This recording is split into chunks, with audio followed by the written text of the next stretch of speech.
Let's find the domain of the given function. Now here the function contains logarithmic function, and logarithmic function is defined for only non-zero positive values.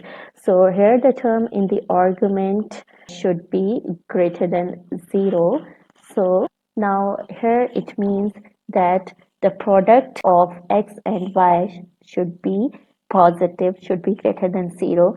So here we can have two cases, that whenever both the values x and y are positive, then its product can be positive, or the both x and y are negative, then the product of x and y would be positive. So we can discuss these two cases here.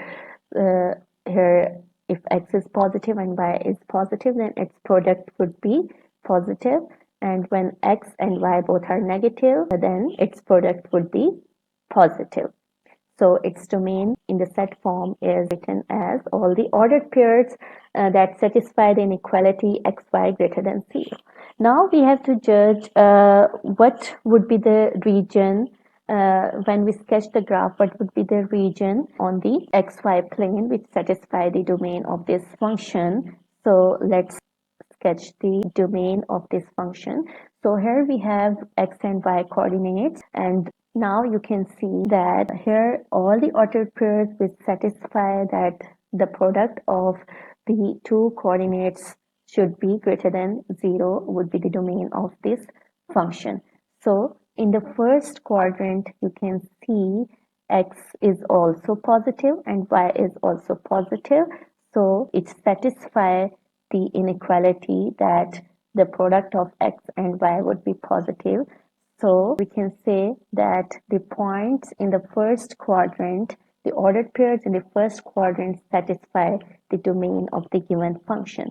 Now the points in the ordered pairs in the third quadrant of the rectangular coordinate system satisfy this inequality, because here the values of x and y are both negative and its product would be positive.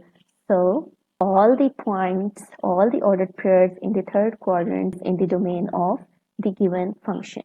Now the question is, if the points on the x and y coordinates are also included in the domain of the function.